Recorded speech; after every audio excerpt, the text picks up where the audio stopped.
Let me tell you about a boy named Eli, whose heart was bigger than his empty belly. He lived in a dusty village where kindness was rarer than rain in the dry season. One scorching afternoon, as Eli walked the main road with his clay jug, he saw something that made him stop. An old farmer lay collapsed by the roadside, his lips cracked like dried earth. The man's chest rose and fell weakly under the burning sun. People passed by without a glance. Some even stepped around him as if he were a fallen branch. But Eli knelt beside the stranger, his knees pressing into the hot dust. "Sir, are you all right?" Eli whispered. The old man's eyes fluttered open, cloudy with exhaustion. "Water," he croaked. Without hesitation, Eli lifted his jug, the only water he had for the entire day. He tilted it gently to the farmer's lips and watched as the man drank deeply. Nearby villagers shook their heads in disgust. "That boy wastes water on strangers," one muttered. "Foolish orphan." Another laughed harshly. "Kindness won't fill his stomach tonight." But Eli didn't hear their mockery. He was too busy helping the old man sit up, his small hands steady and sure. The villagers at the well couldn't stop talking about what they'd witnessed. Their voices carried on the evening breeze like buzzing flies. "Did you see that orphan boy give away his water?" scoffed Marcus, a merchant with gold rings on his fat fingers. "What a fool. Water costs money, and money doesn't grow on kindness trees." The other men laughed loudly, slapping their knees. They loved a good story about someone else's foolishness. "My wife says orphans should learn their place," added another man, spitting into the dust. "They have nothing, so they should expect nothing. Simple as that." Eli approached the well with his empty jug, his face burning with shame. He could feel their eyes on him like hot coals. The men's laughter grew louder when they saw him coming. "Here comes our village saint," Marcus called out mockingly. "Tell us, boy, how does kindness taste? Does it fill your belly better than bread?" Eli forced a weak smile and said nothing. His stomach twisted with hunger and hurt. As he lowered his jug into the well, one woman whispered loud enough for him to hear, "Orphans should mind their place in this world." The words stung worse than a wasp's bite. The old farmer had moved to the shade of a large tree, his strength slowly returning. When he saw Eli approaching with fresh water, he smiled gently. "Young man," the farmer called softly. "Come sit with me." Eli hesitated, glancing back at the mocking villagers.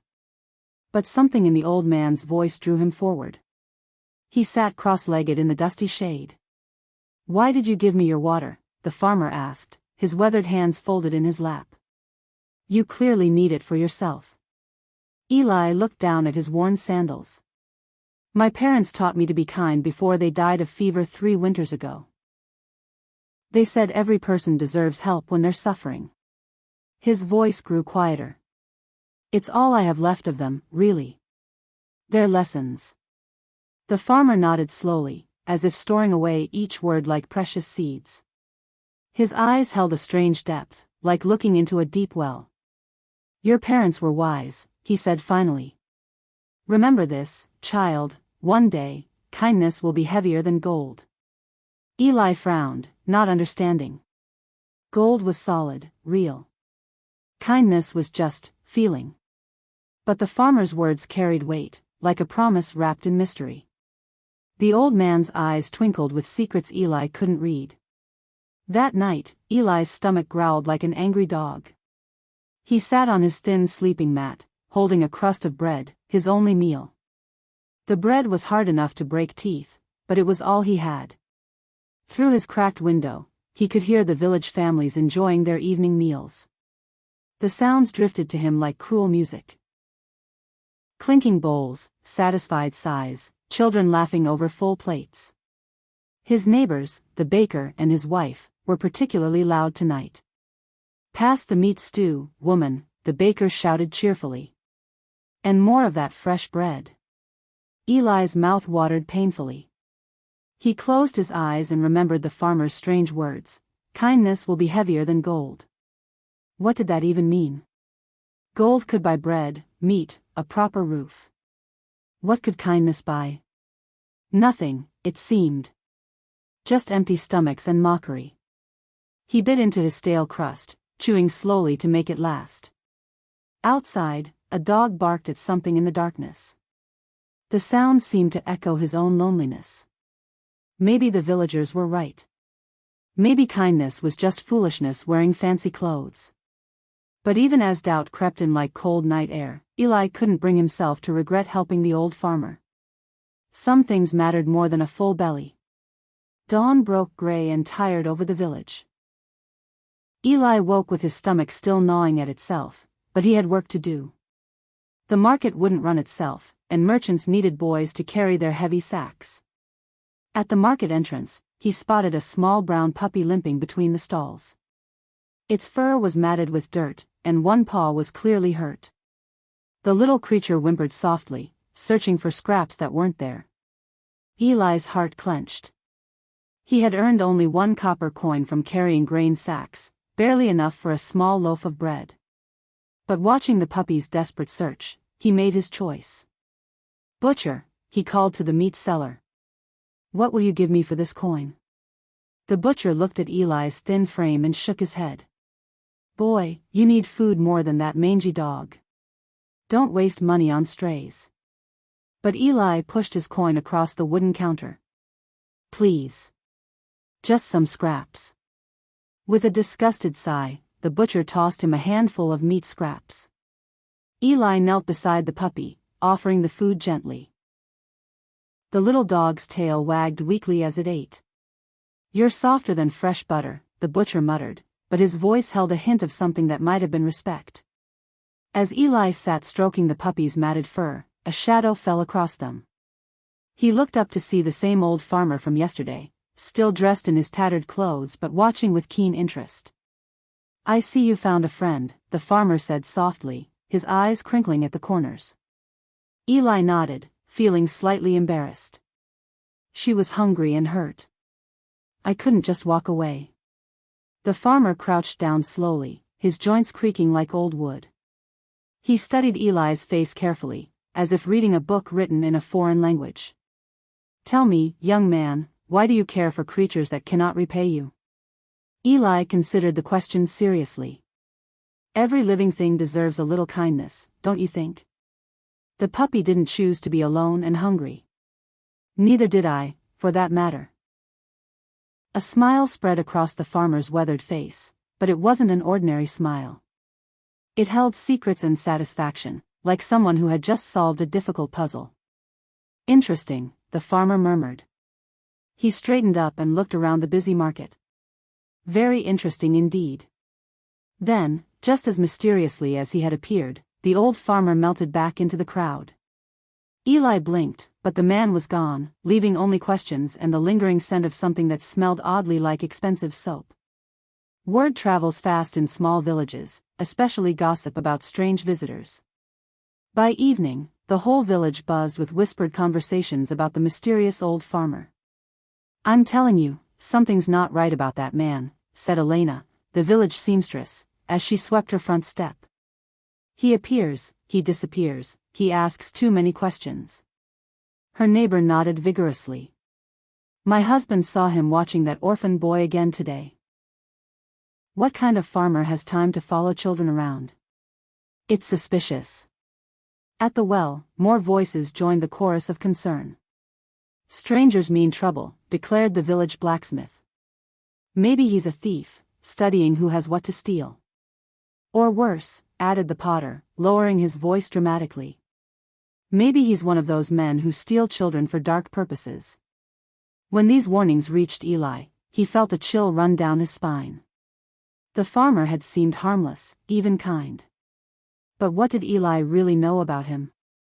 Nothing, except that he appeared whenever Eli showed kindness to someone. That night, Eli lay awake wondering. Was he being foolish again? Was his willingness to trust putting him in danger? The questions circled his mind like hungry vultures, offering no easy answers. Sometimes wisdom and worry looked exactly the same. The storm arrived without warning, as storms often do. Black clouds swallowed the sun, and rain fell like angry tears from heaven. thunder shook the village like a giant's fist pounding on the world's door. Through the sheets of rain, Eli heard a woman screaming. He rushed outside, water instantly soaking through his thin shirt. Old widow Martha stood helplessly as her roof collapsed, her few possessions scattered like leaves in the wind. "My home," she wailed. "Everything is ruined." Most villagers peeked through their windows but stayed inside their dry houses. "Not our problem," Eli heard someone mutter. "Let the widow handle her own troubles." But Eli couldn't watch someone suffer when he could help. He ran to Martha's house, slipping in the mud. Lightning split the sky as he began moving fallen beams and broken pottery. "Boy, go home," Martha shouted over the storm. "You'll catch your death." Eli didn't listen. He worked frantically, his hands bleeding from splinters, his clothes heavy with rain.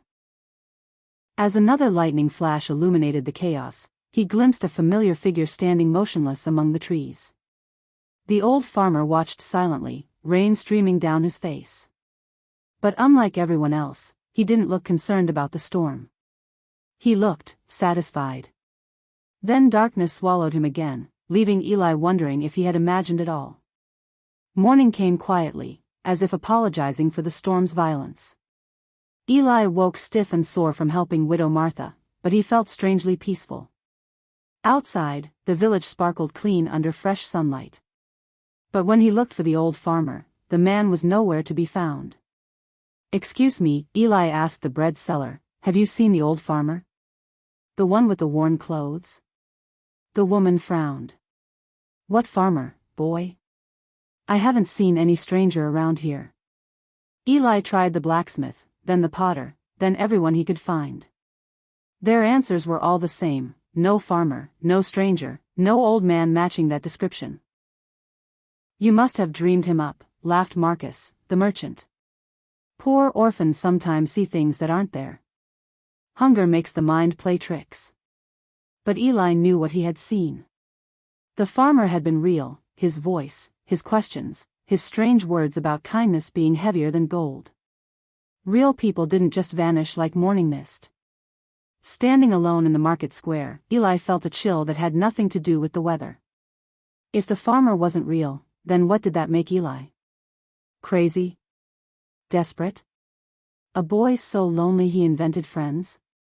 The doubt ate at him like acid, leaving him more confused than ever. Garen, a boy Eli's age with cruel eyes and a sharp tongue, found him sitting by the well that afternoon.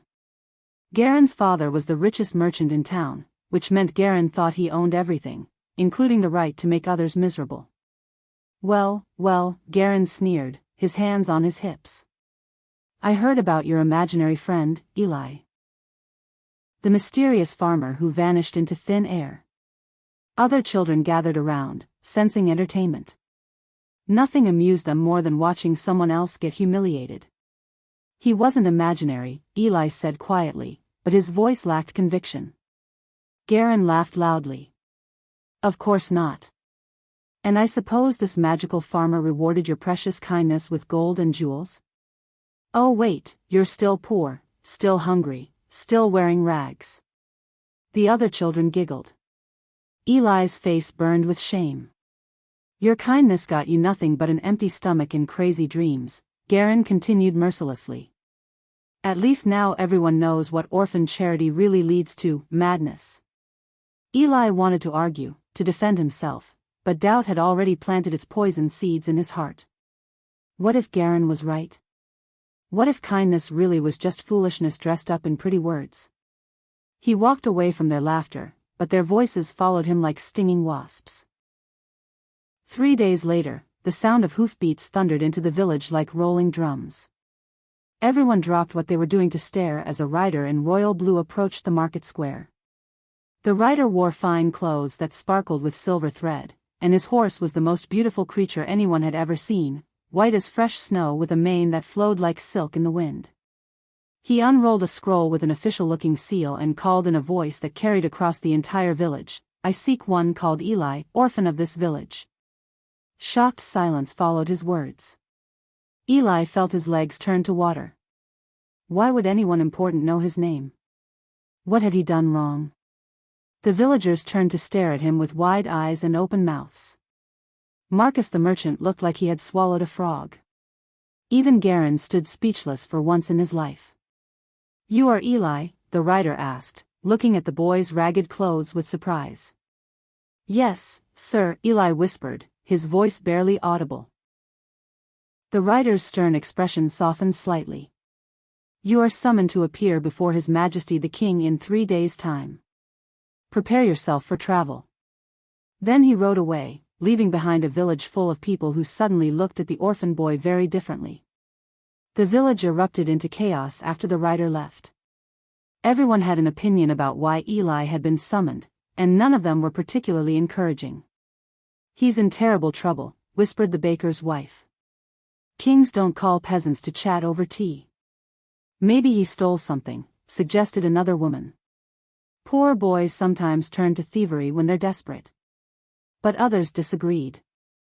"Perhaps someone has left him money in their will," said the seamstress hopefully. "Rich people sometimes remember kind servants in their final wishes." Garin, of course, had the cruelest theory of all. "He's probably offended someone important with his stupid kindness," he announced loudly. "Now he'll be thrown in the dungeons to rot." The boy seemed almost gleeful at the prospect of Eli's downfall. Meanwhile, Eli sat alone behind his small house, his mind spinning like a leaf in a whirlwind. The royal summons felt as unreal as the vanishing farmer. Why him? What could the king possibly want with a nobody orphan? Fear and curiosity wrestled in his chest like two angry cats.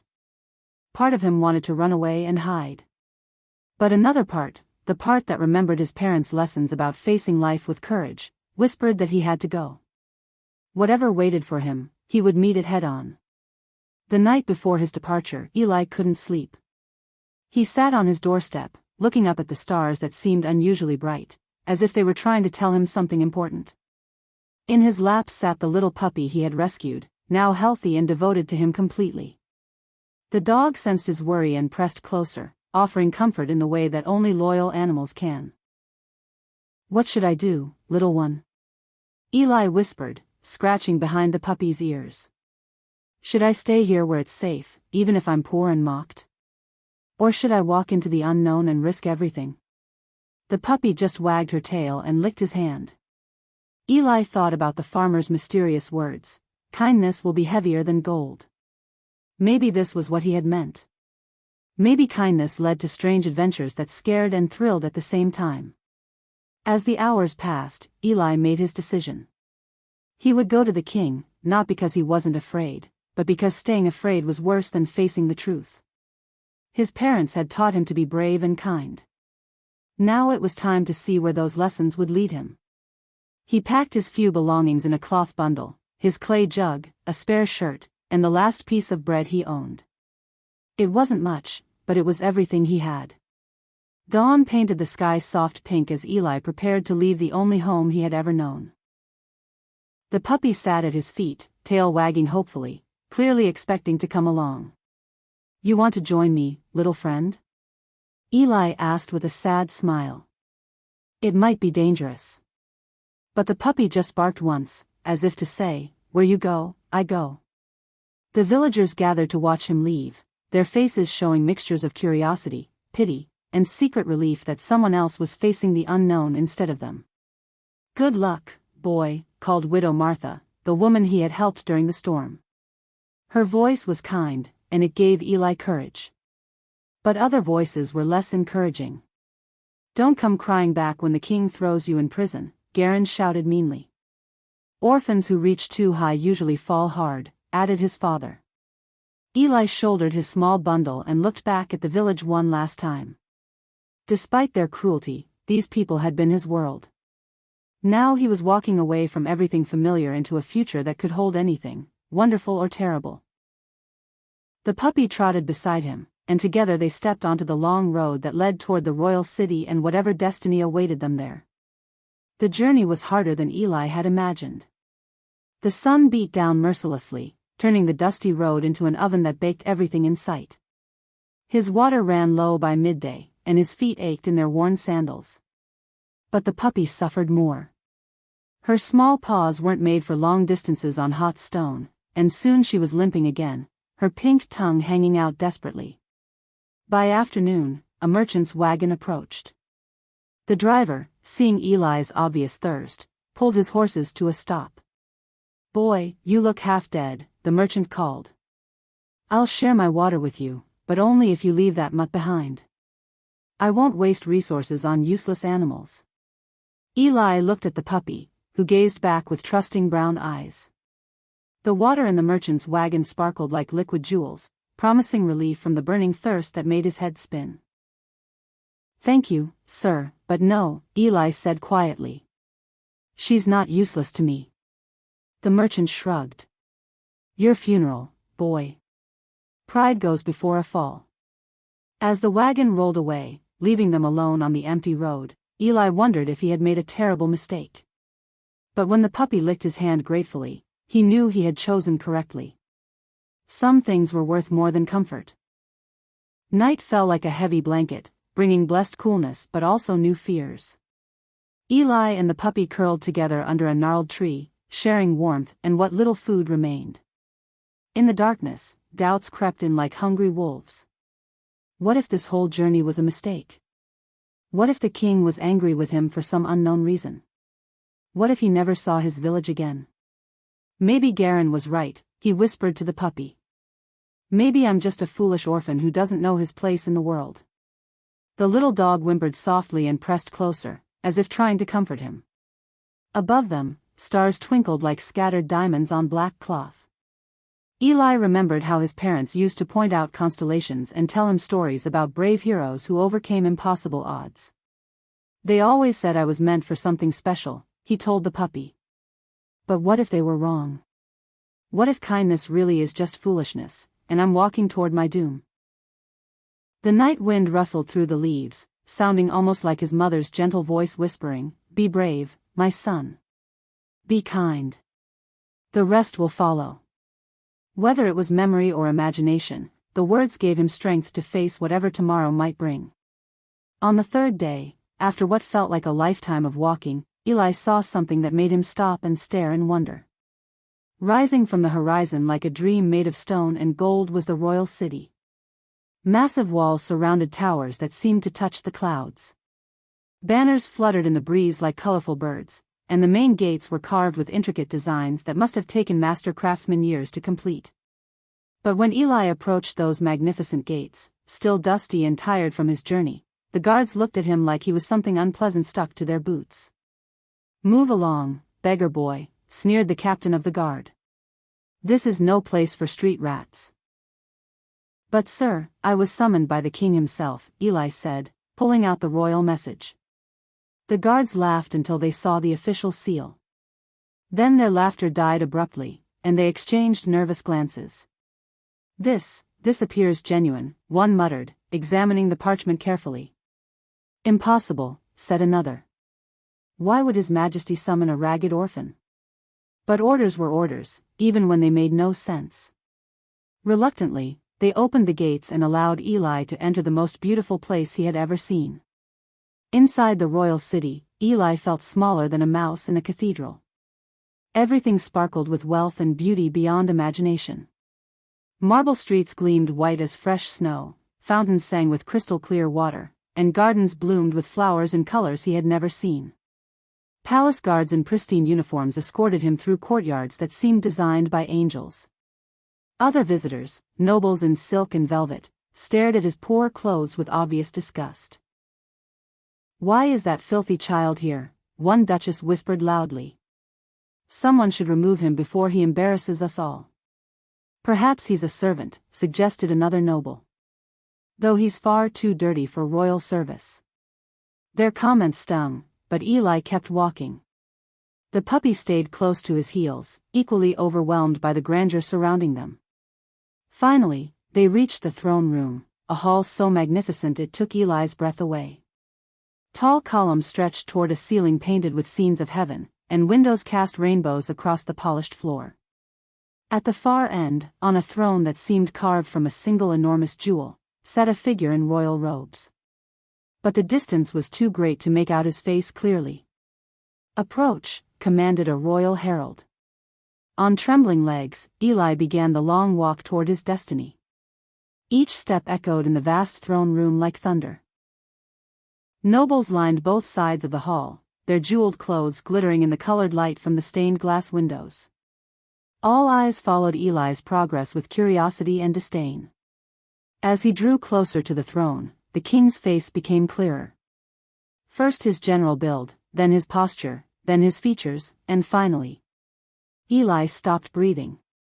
Sitting on the throne of the kingdom, wearing robes of purple and gold, was the old farmer. The same weathered hands, the same knowing eyes, the same gentle smile that had watched Eli's acts of kindness.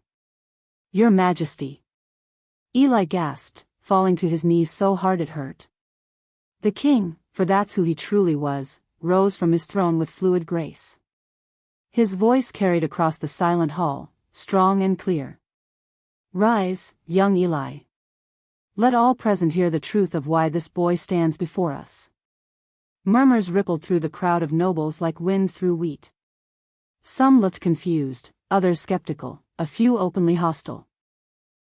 "I walked among my people in disguise," the king announced, his words echoing off the marble walls. "I wore the clothes of a poor farmer to see how I would be treated by those who knew not my true identity." Eli's heart hammered against his ribs as understanding dawned on him like sunrise. The king's voice grew stronger, filling every corner of the great hall. "Many people passed me by when I lay thirsting by the roadside. Rich merchants, comfortable families, even religious leaders, all found excuses to ignore a suffering stranger." Gasps and uncomfortable shifting came from the assembled nobles. Some looked guilty, others defensive, all looked worried about where this story was heading. But one person stopped, the king continued, his eyes fixed on Eli's upturned face. "A poor orphan boy who had little but gave much. He offered his last water to a stranger without expecting anything in return." "Impossible," declared a fat duke, his gold chains jangling with indignation. "This ragged child?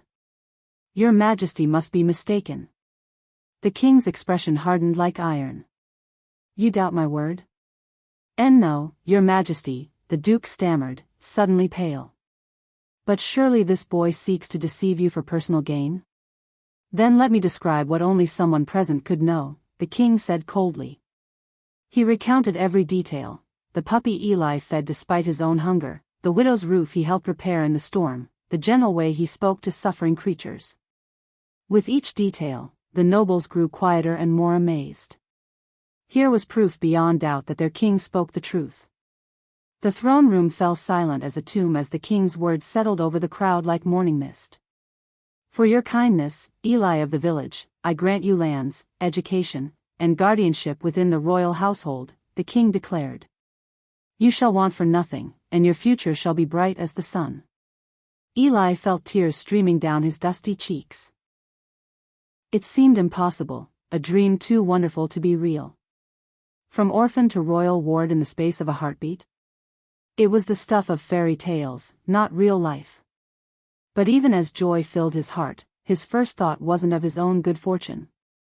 "Your Majesty," he said, his young voice carrying surprising strength, "if I may ask a favor?"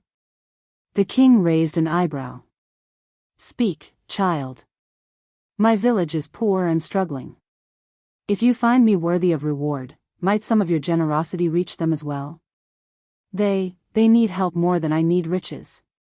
A murmur of amazement ran through the assembled nobles. Here was a boy offered everything, who immediately thought of others' needs before his own. The king smiled, the same gentle smile Eli remembered from the farmer. "Your heart is even truer than I believed possible. Yes, child.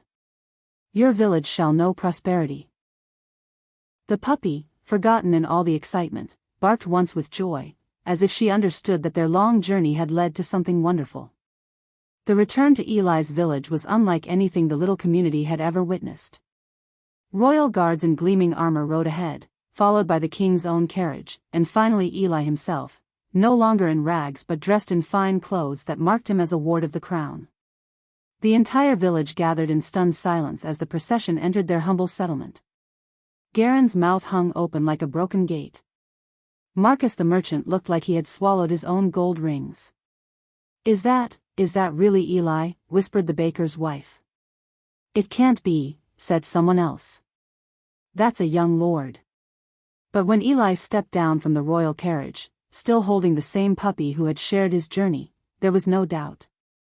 The orphan boy they had mocked and dismissed was now under the personal protection of the king himself. Garin tried to approach with a fake smile, but Eli's guards blocked his way respectfully. "My lord," Garin stammered, "I always knew you were special.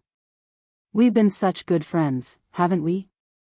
Eli looked at the boy who had tormented him and felt something unexpected, pity instead of anger. "We can start fresh, Garin. But friendship must be built on truth, not convenience." The humbled bully stepped back, his face red with shame. With the king's blessing and royal funds, Eli began transforming his village into something beautiful. But he didn't rule from above like a distant lord, he worked alongside the people, his hands getting dirty with honest labor. The first project was a new well, deeper and cleaner than the old one, ensuring fresh water for everyone. Then came repairs to damaged houses, including Widow Martha's home, which was rebuilt stronger and more comfortable than before. "I can't believe it," Martha wept with gratitude. From tragedy to blessing, who could have foreseen such a thing? Eli established a school for the village children and brought in teachers from the capital. He started a clinic staffed with skilled healers. He ensured that no family went hungry, that no child was left without hope. The villagers who had once mocked him now worked eagerly beside him. They began to understand that true leadership came not from demanding respect, but from earning it through service. "How did you know to do all this?" asked the former skeptic Marcus, now one of Eli's most devoted supporters. Eli paused in his work building a playground for the children. "My parents taught me that we're all connected. When we lift others up, we lift ourselves up too. The king just gave me the means to put those lessons into practice." On the first anniversary of Eli's royal appointment, the king himself visited the transformed village. He walked the clean streets, admired the thriving gardens, and spoke with healthy, happy children who played freely without worry about their next meal. "Tell me, Eli," the king said as they sat together in the shade of the old tree where Eli once sheltered the puppy, "what reward would mean the most to you now? Gold? A palace of your own? A title that would make you famous throughout the land?" Eli considered the question seriously, as was his way. Around them, village children played games while their parents worked with songs on their lips. The puppy, now grown into a beautiful dog, dozed contentedly at his feet. "Your Majesty," Eli said finally, "I have seen what happens to children without families, without hope, without someone to show them kindness. If you would grant me one wish, let it be this, that every orphan in the kingdom should know they are valued, that they will be fed, educated, and loved." Tears gathered in the king's eyes, tears of joy and pride. "My boy, you continue to amaze me. Yes, it shall be done. Every orphan shall be my personal responsibility, cared for as if they were my own children." And so Eli's greatest legacy was born from his greatest understanding of need. Years passed, and Eli grew into a wise young man beloved throughout the kingdom. The village that had once been poor and bitter became known as the most generous and prosperous settlement in the land. But success never changed Eli's heart. Every morning, you could find him at the village well, the same well where he had once been mocked, filling his clay jug with fresh water. The jug was the same one he had carried as a poor orphan, now worn smooth by countless hands. Children would gather around him, eager to hear stories of kindness and courage. His favorite tale was always the one about a tired farmer who taught a young boy that kindness is never wasted. "Remember," he would tell them, his voice warm as summer sunshine, "every act of kindness creates ripples that spread farther than we can imagine. A cup of water given to a thirsty stranger might change the world." The children would nod solemnly, then scatter to practice kindness in their own small ways. As the sun set each evening, Eli would stand with his faithful dog and watch the village he had helped to heal. His clay jug, once nearly empty with no hope of being filled, now overflowed with purpose. In the golden light, he would whisper his parents' lesson one more time: kindness is never wasted. It always finds its way back, multiplied beyond measure.